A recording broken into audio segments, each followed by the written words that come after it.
The purpose of this video is to explain the project grading rubric. This probably looks a little bit different from grading rubrics that you've seen before. This grading rubric is weighted.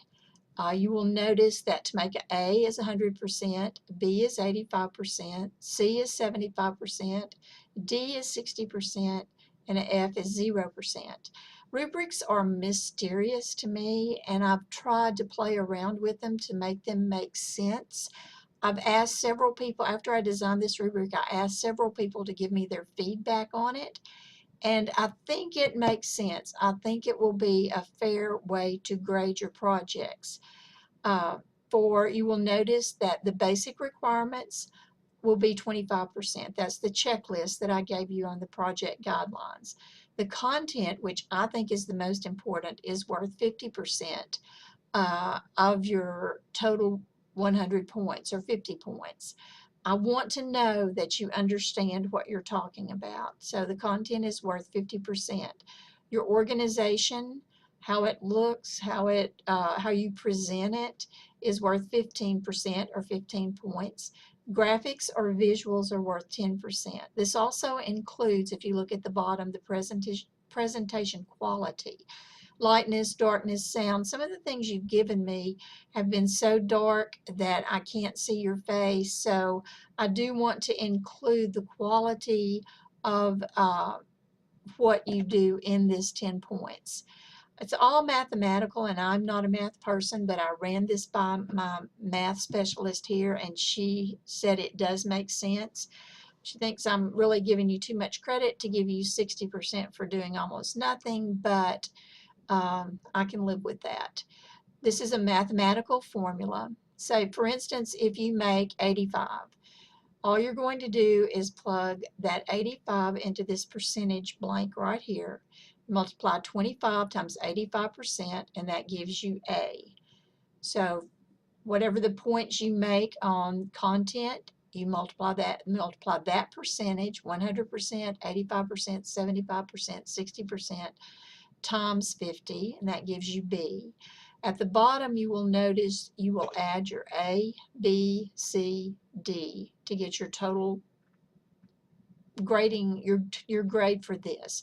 This is I've probably made a lot more work for myself than I need to do, but part of what I want to do is model for you how to do things with your students.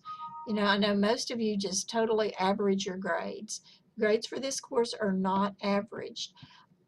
Previously, in spring semester, I taught the assessment course. You got that last summer, but I think there were a lot of important things in that course that you needed to know that I learned. And so I'm modeling some of that for you. Basically, just do the best you can on this. I want to point out here that the B, the 85%, is just basically meeting all the requirements. It bothers me that sometimes that we don't move an A performance up to more than what's required. You know, and really meeting all the checklists should be just a C, but this one, to get 85%, you're going to meet all the checklist requirements. Do everything that is in the checklist for that specific project. Solid presentation of material without elaboration. You know, it's solid. It doesn't add anything to what I expect you to do. Organization, information is presented in a logical sequence that is easy for the audience to follow, but a bit dull. You know, I think that's worth a B. The graphics and the visuals relate to the rest of the presentation. Your B is just your kind of, okay, I'm doing everything you tell me. And let's move over to the A. I really feel like in this class that many of you will move over to this A column. To get 100%, you have to meet all checklist requirements and add creativity and innovation. I'm not much on cute, but I want it to be creativity and innovation that adds to the content.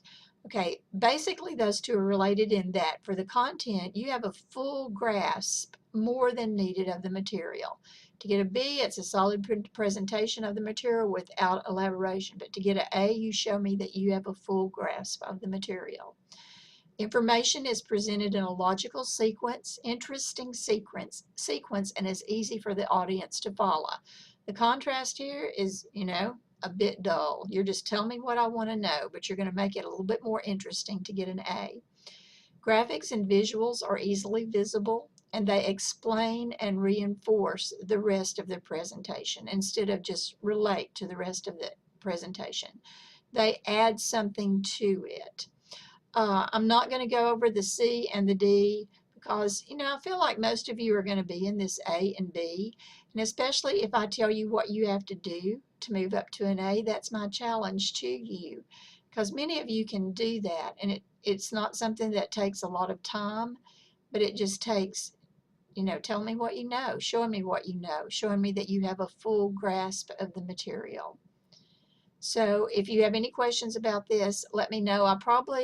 You can ask these questions on the discussion board forum for Project 2 if you don't understand the rubric. But just mostly what you have to understand is that to get a B, and it will be an 85, it won't be a 90 or an 89 or an 88 probably on this one. You have to just do what I tell you. Solid presentation. But to get an A, you've got to move it up a little bit better. Add creativity and innovation, not cute, just something different, a different perspective that lets me know that you really understand what you're doing.